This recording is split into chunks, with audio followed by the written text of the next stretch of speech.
Welcome back, everyone. This is Brian Smith, the publisher of Inside the Knights on Fan Nation, powered by Sports Illustrated. Today, I want to talk a little bit about the offense for the UCF Knights, how that impacts this season, how it impacts recruiting, and the program overall moving forward. I believe that this year is a critical year, not just because it's year one for Gus Malzahn in Orlando, but with the specific players that Gus Malzahn inherits along with his coaching staff. There's an opportunity to set a precedent about, hey, this offense, this program, we're going to score points, we're going to be dynamic, and we're going to attract a lot of other players to come in the future. And to do that, just like any other team and any other season, it's about the details. Some of the things I'm going to talk about as I go through position by position really gets into some of the technical aspects of it. There'll be some generic questions overall that need to be answered, and we probably don't know a whole lot about it just yet because fall camp's just kicking off. But the most important part, finding a way to have chemistry. You're going to hear that word over and over. It will be redundant. I'm going to start off with that, but that's just football. It's the ultimate team sport. So with that, there's going to be 2 or 3 questions at least per position. There might be more. A position like tight end, you could have a plethora of questions because there's really no known commodities beyond Jake Hescock, but that doesn't mean there isn't an answer as well. So we'll dive into a little bit of that starting right now. First up, let's just get to the marquee position in college football in all levels. That's quarterback Dillon Gabriel. If you don't know who he is and you're a Knights fan, where have you been? This young man is a true gunslinger, but at the same time, he's very crafty and he knows where to go with the football. He has the ability to make plays underneath, in the intermediate, and over the top, which he's probably as good as it gets at throwing the football down the field. The biggest question that I have personally isn't necessarily for Gabriel. It's more about what Coach Malzahn is going to do because this is a fine line. The run-pass option game is unique. Most teams in college football use it, but it does place the quarterback in harm's way more than, say, a traditional pro style, West Coast, whatever you want to use as a term for the quarterback. Dillon is not the biggest guy in the world. They list him at 6 foot. I'm not believing that for a second, but he has the ability to throw it, and he is an NFL player. No question in my mind. Now, he can certainly take off, and he's run read option before. I'm not saying that he hasn't. Does that role increase? If it does, and this is where we get technical, in what regard? Are you going to run him on inside runs, outside runs, both? Or are you just going to put him in more positions where he's on the perimeter and he just makes his own decision? That is the definition of run pass option, but you can somewhat schematically draw that up too. Now, here's the key with that. There aren't too many teams that have 2 quarterbacks that are really any good. Excuse me. But Gabriel, I mean, he's taken about every snap, and other than UCF blowing out somebody, there's really no reason to believe that there's going to be even a hint of anybody coming into the game. So in the middle of the season, if he goes down, who do you place in the game? Every team goes through this question. It's not new to UCF. But the offense has changed. It's going to be similar in the sense that it's a zone scheme and what you use for receivers and all that. That's really not different. It's just that Gus Malzahn's offense puts quarterbacks in a position where they're going to get hit more. Dillon doesn't necessarily need to run a lot of it, but if he does run some, let's talk about the RPOs, he can make big plays because he's so intelligent. So it's high risk and high reward. I don't really know what they're going to do, and it might change game to game. For instance, against a team like Cincinnati, which is a very multiple, dynamic defense, and you could talk for hours and hours and hours about their schematics and what they did. Although their coordinator, Marcus Freeman, is now at Notre Dame, I'm sure they're still going to do some of that because Luke Fickell is a defensive-minded guy. He played that position. Ohio State, he played on defense, and that's his baby. But a team like that, okay, Dillon might run a little more. You need something different because that's a legit defense. Most of the teams in the American Athletic Conference are not on that level defensively, period. That's just reality. Now, you play Louisville, okay, that's another team. Dillon might run a little bit more. East Carolina, Memphis, somebody different that you might play, whether it's regular season, whether it's in a championship game, bowl game, anything like that. They need to figure out, are we just going to do this every game? We're going to run Dylan X number of times, or at least put him out on the perimeter. Again, it's a variable with every question. It is complex. But if they do that, they need to be ready to have somebody else come in, even if it's just for a few plays. Football is violent chess. That's my personal phrase. Guys get hit, guys get dinged. Dylan's not the biggest football player. If he has to come out, they can not only just say, well, this is our number two, whoever it may be. I don't even want to know the names of anybody at most positions. And Dylan is a guy that is so good that most people probably don't, and that's fine. But they may even use two different guys. Gus has used multiple quarterbacks, and he's one of the very few for situational. In the red zone, do they have a package? In a situation where they're just trying to build a depth chart, are they going to put somebody in the game? Those are things you can do, but with college football being the way that it is and most teams running, I mean, you really need to be ready at any given time to place your quarterback in harm's way, but not just completely fret about it. Again, it's a very happy medium. Jones is backup, and that's fine, but he doesn't have much experience. Is he any good? We don't know. We haven't seen him, and quite frankly, the coaching staff at UCF probably doesn't know much either. Practice only does so much. Live bullets, meaning an actual game, that's where you find out. So my biggest question, again, how much does Dylan get put in harm's way with RPOs or just quarterback draws and whatnot? Because they'll give him some parameters on checks and different things that he may do. And that's fine. But I would be very careful about it, because sometimes if it's not broke, don't try and fix it. I expect them to use the RPOs and some of the running game out of the quarterback position just a little more against teams that are more dynamic on defense. There'll be one or two teams that we don't expect on their schedule to be a little bit better, and vice versa. And I expect, the entire UCF coaching staff led by Coach Malzahn to adjust accordingly. I'm not saying I have concerns about them figuring it out. It's just really curious to me, because every team has a different concept on what they should do with that. And RPOs are prevalent across college football. You have to figure it out early. Stick with your plan, stick with your identity, and make it work. They just got to make sure, if for whatever reason Dylan Gabriel is not able to play for any extended period of time, Jones or somebody else, again, it doesn't matter which player or players it might be, they have to be able to get them through a period where Gabriel is not the quarterback. Moving to running back, this is a really difficult position if you want to try to peg down a depth chart. I've been asked several times, who's going to start at running back? Is there going to be a rotation? And to be quite frank, I've asked myself that. What do I think? Just looking at the film, looking at the stats, knowing Gus Malzahn's history. The biggest question I have is, does there end up being a bell cow running back, a guy that gets 75% of the carries or more?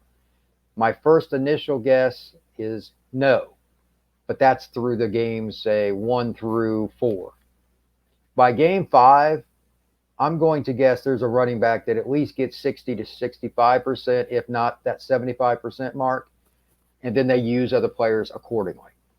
I have no idea which player it's going to be. Part of that's just who's healthy. Running backs get hurt about as much as any position in the game of football, but maybe it's R.J. Harvey, maybe it's Antony-Richards. I don't know. Johnny Richardson's not the biggest guy, but you got to find ways to get him the football because he's so dynamic. Remember watching him in a game when he was at Lake Wales High School. That dude can flat out fly. Harvey's very similar to that. I don't really believe you can go wrong. And much like what I just discussed at quarterback, perhaps the best thing to do is just find a way to get the ball to the player that's hot and adjust to the team you're playing. If somebody really struggles, for instance, at covering slot receivers and one of the running backs is playing well, You can rotate in and out and do different things with motions and basically extend the running game into the passing game by putting him out. If you put a running back like Johnny Richardson out there next to Jalen Robinson, you put two jackrabbits next to each other, screens are part of it. RPOs are a part of it. There's a different way. You don't just have to run the football to be an effective running back in today's college football world. I would say, just kind of looking at my notes, there's a role for Isaiah Bowser that's going to be completely different than a kid like Johnny Richards. They really couldn't be much different. And Bowser was a between the tackles guy primarily for Northwestern. Now he could get to the perimeter some, but he's had a knee injury. He's a guy that's back. We'll see what he can do, but he might be an answer for UCF when they go into the red zone. Football is situational at every level, high school, college, pro, you name it, even Pop Warner. There can be situational opportunities for a player at any particular position. I think that if you look at it, Mark Antony-Richards would be my best bet to start, but that's just because Gus is familiar with him. He was at Auburn before he transferred to UCF, and he was a national recruit. He's out of the West Palm Beach area. But that doesn't mean he has all the pieces that they need. Maybe his hands aren't as good. Maybe he's not as good a pass protector.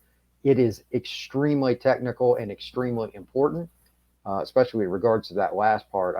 I've written about that recently. The running back or running backs that play the most are going to be the ones that if they are asked and called upon to pass protect, again, Dylan Gabriel goes down. That's bad news. They must be able to do it at a very high level. If you fail at that, ball security is important, chemistry is important. I've talked about those aspects, and I will do that for the rest of my life. You cannot let your quarterback get hammered because either you just flat blew the assignment or you were not physically and or mentally capable of taking on a guy that's probably bigger than you and he's running at you while you're more or less standing there. You're at a disadvantage as a running back in the blocking game. Too bad. Do it anyway. And do it every single time. That's what a running back coach is going to tell you. The younger guys coming in, even a guy that's going to be like a sophomore, a lot of times they just flat out stink at pass protection. I've been at a number of fall camps where they run the linebacker or defensive end, whatever it may be, off the edge. It's a simulated drill, just one-on-one. Running back gets down low, ready to take him on. But this is where college football weight rooms matter for the guy that's the defensive player. They usually put a more experienced guy out there.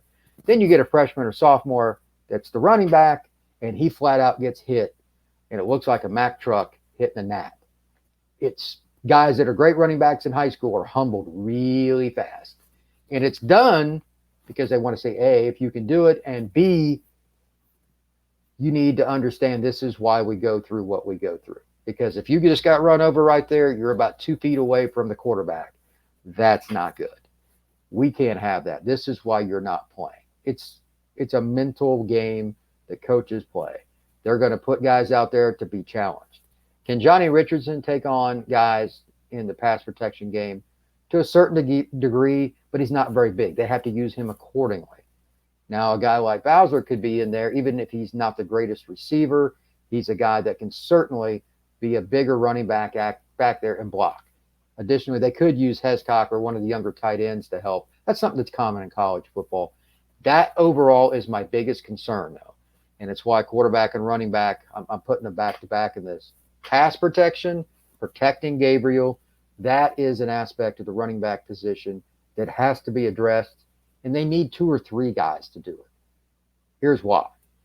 If you put in a player on 3rd and 7, like an obvious passing situation, that running back comes in. If he always just blocks because he's really good at it, that's good, but he has to be versatile enough to catch some passes and do some things, or else a team, instead of just leaving the linebacker in coverage and kind of not really doing anything underneath, they'll start bringing those guys.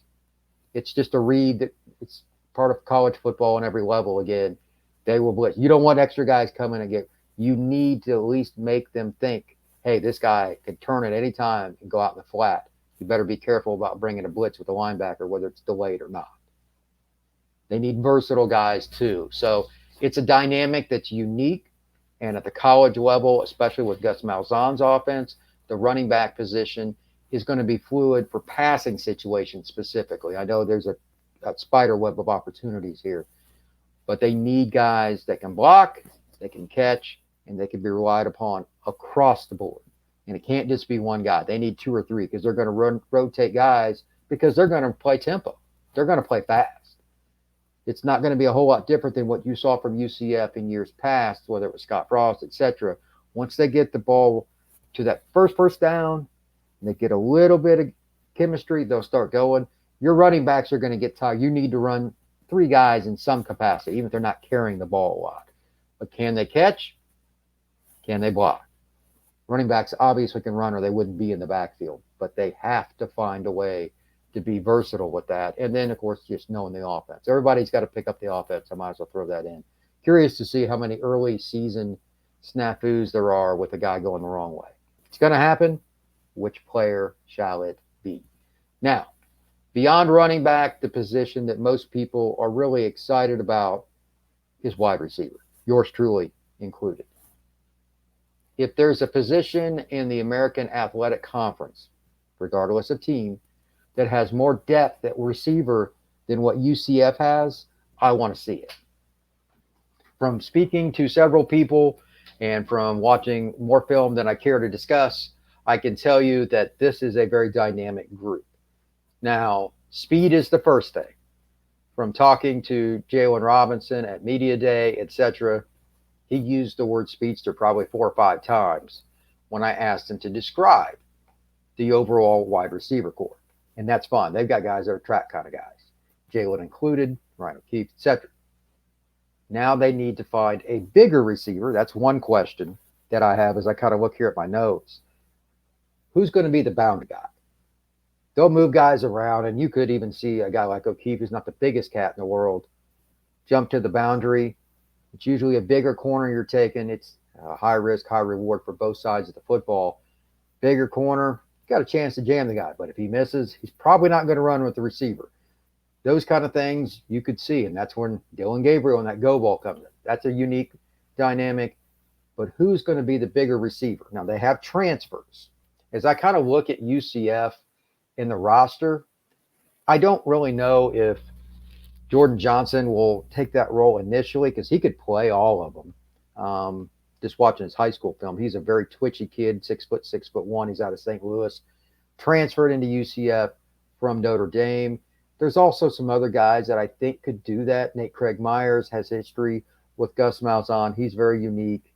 I'm just not sure if they're going to really place one guy at the boundary position, but at the same time, will that player additionally move around? It's different for Jalen to do that. They're trying to keep the defense from doubling him. He's going to move because they have to move him if they're going to be smart about it. But if you're going to have other guys that are more role players or guys that are better at blocking, especially for those RPOs and those screens, you're going to see a plethora of different types of screens this fall. If you have that and you have consistency with it, where guys are constantly moving, and it's not just Jalen or O'Keefe, that offense could score 40 almost any given weekend. And that's a big deal. I know that UCF is known for scoring points, but with the experience on the offensive line, which I'll talk about here in just a minute, and you have Gabriel, who is literally one of the best, if not the best, deep threat quarterbacks in the country. You combine that with the screen game, and you combine that with the receivers kind of being on the same page and moving around, this offense could light up, I'd say 2 or 3 teams at least for 50. And that's really hard to do because you want to get so many possessions, but they are that dynamic at wide receiver. You have guys like Johnson that are coming in from Notre Dame that people don't know a lot about that are really talented, but you also have some younger guys that are speedy. And it's really difficult to say which one is going to be dynamic just catching the ball because with Malzahn, you have reverses, jet sweeps, you have the screen game. They could put a receiver at running back and make it happen. You know, what about putting Amari Johnson in a jet sweep situation? The next play, you fake it, then you throw a screen over to O'Keefe. It does not end. So it really just becomes how many of the guys really understand each of the wide receiver positions? That way they can maximize the opportunities. Because I will personally tell you, Dylan Gabriel isn't going to miss much. Talking to him on the record as well as off the record, that is one cat that is motivated. He is not resting on his laurels. If the receiving core comes in with the right mindset, there's going to be a lot of defensive coordinators, not only in the American Athletic Conference, but around college football. They're going to be watching this film like, wow, I'm glad we're not playing them right now. Or, well, unfortunately, we have them this next week or whatever, because you're not going to be able to just take away Jalen. He's early in the season. Now, he's going to get doubled. I guarantee it against Boise. Makes sense. The dude dropped almost 1,000 yards last year, caught 5 touchdowns. He can go. I get it. But Jalen, by games 3, 4, 5, mark it down. Other teams with O'Keefe and some of the other guys, whether it's Nate Craig Myers, etc., situationally in the red zone, they're going to have to make very difficult questions for themselves. Like, if we double Jalen, who's going to be the guy to the boundary that handles Jordan Johnson or Nate Craig Myers or whatever it may be? Again, UCF's going to move guys around. So there is no definitive, which just drives defensive coordinators nuts. They like everything in a row. That's going to be hard, because while Jalen will still get some passes, even if he gets limited, they'll find a way to get him the football. But UCF is going to be 5 or 6 receivers deep, and several of these guys are going to end up at NFL training camps at one point in time or another. They're really gifted. This is not a non-Power 5, if you will, wide receiver core. They have dudes. Teams are going to be very, very hard pressed to come up with an idea that is consistent. They're going to have to be dynamic, because you're not going to just run cover 1 against them. I guarantee you that. Even a team like LSU that's loaded at corner isn't going to just run cover 1. You need to mix. You have to be able to do that. And the teams that don't, what I mentioned a minute ago about dropping 50, good luck to you. You're going to have to be dynamic, and you need pass rushers. So that's something to think about. Moving to tight end, this position is by far the most difficult to answer anything about. And until I see it, and it's just going to have to be an organic situation, Jake Hescock is a tight end that he's a talented player. He was a transfer from Wisconsin a few years ago. He's a 6-year senior. Wrote about him a little bit yesterday in conjunction with Stephen Leonard. But what do you get after him? We don't know. They have some young guys, and I'm a big fan of. I try not to ever say freshmen's names until they earn it, because while I do recruiting more than anything else, I openly admit that. Once you cross that line out of high school to college, you need to have the sticker removed. They do different traditions, excuse me, at different schools.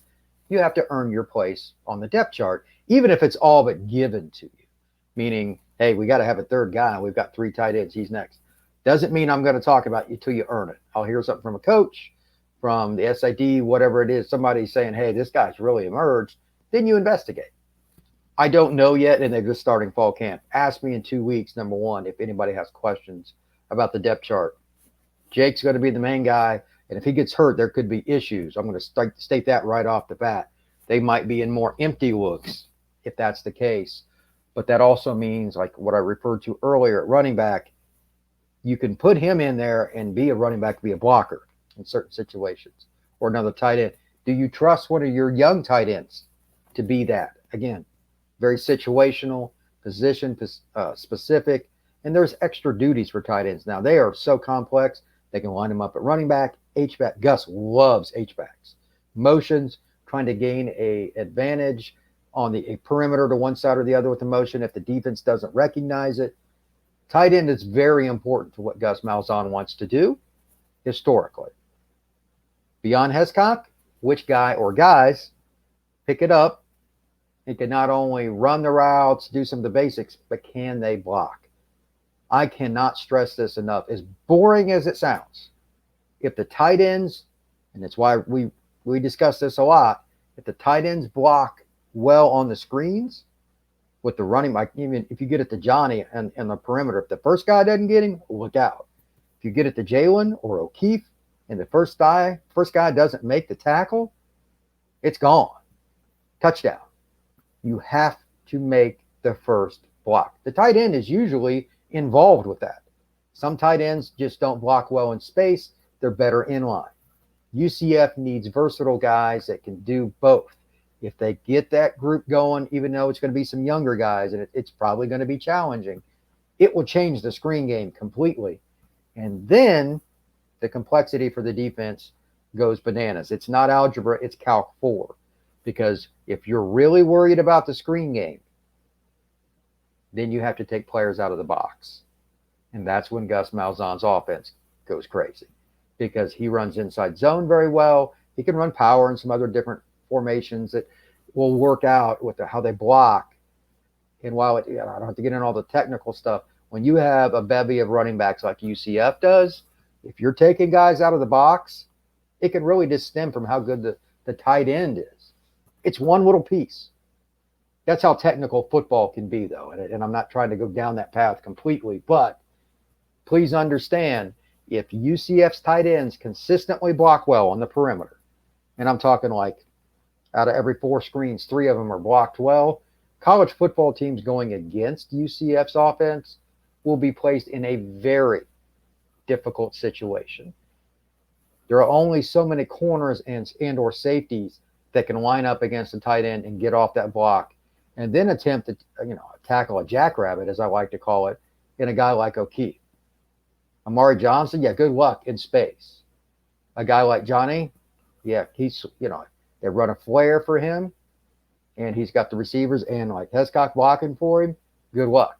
Those are the things that I'm looking for at tight end, and that's the question for me.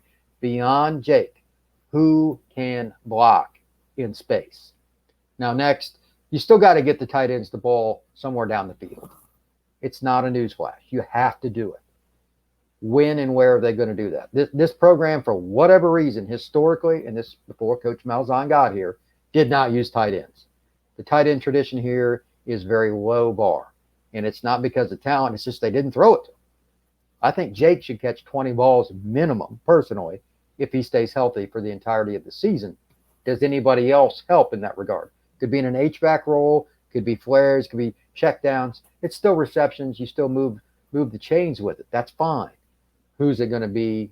And in what situations are they going to use? That's another question. So tight end is the biggest question mark on offense for me. And I'm curious to see by games 2 or 3 if there's a situational kind of rotation, or is it just we're trying to play Jake? I don't know. There could be 10 questions there, but that's something to think about. The last position would be the big fellas. And I have 2 primary questions with that. They'll have a starting unit, and whatever that is, that's fine. But are they going to move some guys around because of the opponent? For instance, Jackson has played like 4 positions for UCF, both guards, both tackles. Is there a player or players that you want to get some experience at some point early in the season? Maybe they play tackle. Maybe they play guard, whatever. Do you move Jackson around because he has experience? It's good to get young guys into the lineup, whoever they may be. And maybe it's an experienced guy. Sometimes it takes longer for players to figure it out along the offensive line. If you want to get into the discussion of which positions are technical, there's nothing more technical than offensive line play.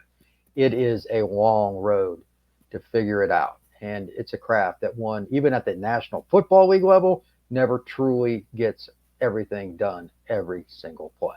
It's hard. So you need experience. And again, I like to use the phrase wide bullets. If you're playing in a game, it's different than if you're playing in practice. And that even includes going against guys like Kalia Davis and Big Cat Bryant. Yeah, good luck against them. I get it in practice. But then you add the stress of a game. You need to see what your young guys could do.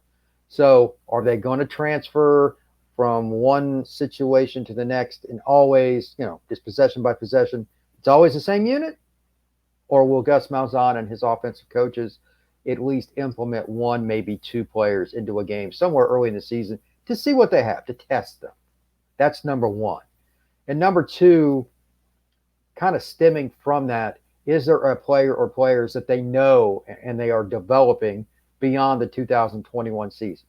As noted before, this is a very technical position. It takes a long time. They need to at least know internally. It doesn't necessarily mean the media and or the fans will know, hey, next year when we lose Jackson and this, we know we have this guy and this guy. That's something that UCF internally needs to do, because you can have your pants pulled down pretty quick on national TV if your O-line's not very good. I don't care how many skill guys you have, you're in trouble. So that's something that they have to develop. And Gus Malzahn's always had a history of finding guys and making it work. But offensive line is very, very complex. So I'm curious to see if and when that happens. You know, Cole Schneider and different guys, they should be good this year. I'm not concerned about the O-line at all.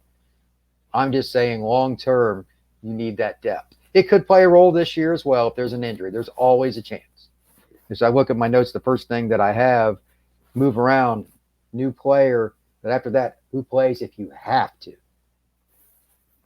You know, it's interesting. You got a guy like Collins who's a really talented tackle. You could move him. Maybe you play somebody for a couple of series to see, hey, can you handle playing offensive tackle against a really good pass rusher? Like against Louisville, I doubt that happens, but against somebody else, maybe. It's something they have to do. You need guys to go against truly top-notch competition and live action. So with that, it's going to wrap it up. I just want you to know that this podcast, it's all about the offense for UCF. But one quick note before I go, this offense and how it does is going to impact UCF's recruiting immensely. The highlights that you see on every sports network, on blogs, on websites, on anything, even my site, Inside the Knights on Fan Nation, powered by Sports Illustrated, you're going to see that impact recruiting. Offensive fireworks sell, especially in this day and age, so they need to score not only to win football games, but to win recruiting battles. And I expect that to be a theme this year. When UCF brings kids in, there's a reason. There's a reason. They want them. They know what they're doing on recruiting. I am 100% in on what the UCF staff's done this far, and I agree with it. I don't talk much about it anymore. They've got it down. There's no reason to harp on anything. Now you got to prove to the kids and seal the deal. And they, like Gus Malzahn said at his press conference the other day, we're behind with 2022s because we came in. You know, it's in February. It is what it is. So something to think about there. Recruiting will be impacted by what each and every one of these positions does. And you don't get Dylan Gabriel every year. This, in my opinion, will be his last year at UCF. If that's the case, then you need to absolutely capitalize. So the future is as good, if not better, than what it is right now. This is Brian Smith signing off for Inside the Knights. You can see podcasts about UCF here, and I'll have several podcasts coming up all through the month of August as fall camp gets rolling. Everybody have a great day. Appreciate you coming out.